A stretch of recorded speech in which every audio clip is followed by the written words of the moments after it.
I think that my team's good because we all care. Everybody cares about not only Thunderstruck, but the products we represent, and we want to do well for them, and that motivates us. My employees love Thunderstruck, I love Thunderstruck, and we love the people that we get a chance to represent.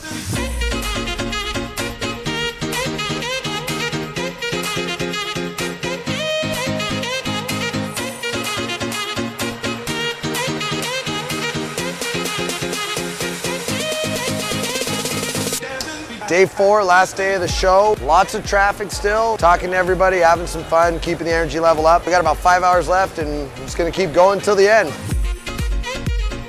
You've got to keep that energy level high. You've got to continually be pushing. We got here this morning, everybody's a little tired. Got to get some coffee in you and just start talking to guys. What are you trying to do here? So you drop the drop pen.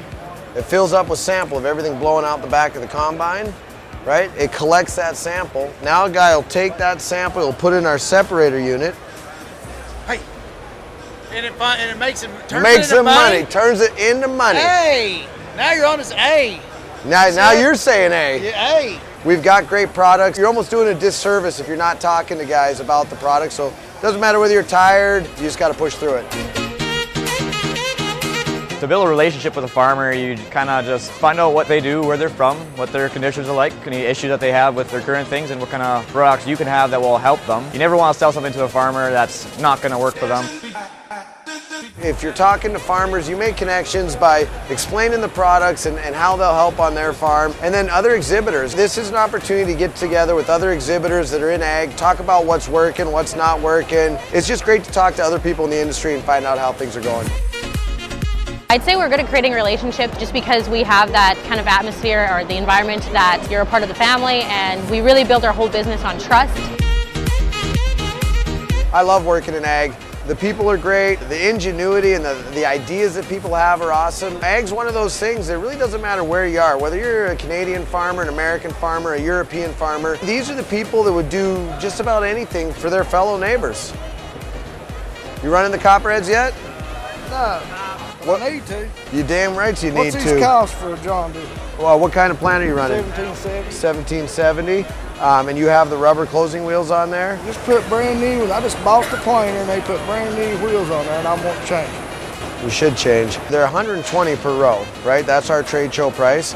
But the biggest advantage here, and you know that you need a spiked wheel, right? Because otherwise, I wouldn't be looking at it. Yeah, exactly. The rubber wheels are pushing dirt into it. Yep. Are you conventional or no-till? No-till. No-till, so you're gonna be looking at about a 5 to 7 bushel per acre yield bump by getting that furrow closed properly and getting that seed to soil contact. Why don't I grab your information? We'll send you an email with freight. It'll give you to the end of February to take advantage of that trade show special.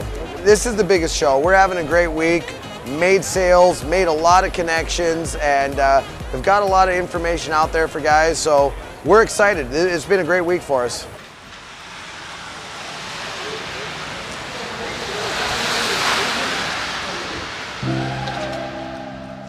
Six o'clock is when the show's over. Once that comes around, we're gonna start tearing the whole booth down, and from here we're gonna pack our trailer up and it's gonna get stored in the States here. We're actually going straight to California with that trailer. There's quite a bit of stuff to fit in there. It's always a puzzle.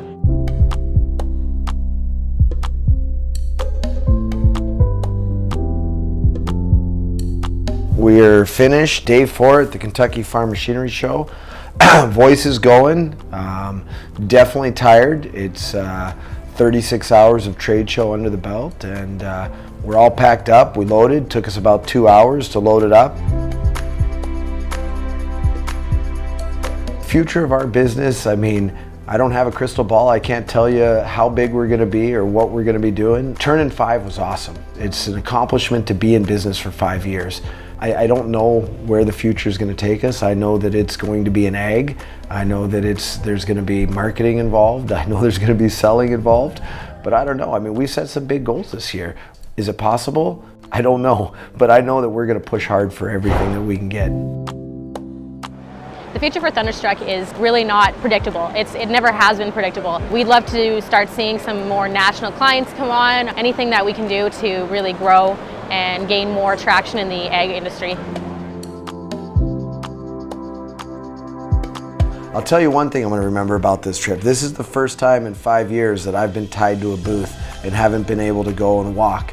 And I'm going to remember being tired. It reminds me that I need to make sure that I take care of my people because it's hard work. It took me back to where Thunderstruck started, where I was tied to a booth and I didn't get a chance to go out and network, etc. I walked around a very small amount, and every time there was people not paying attention to their customers. There was people on their cell phones, people eating in their booth. I know my team worked hard this week. As far as we stacked up to any other team, I mean, we're the best. It's what we do.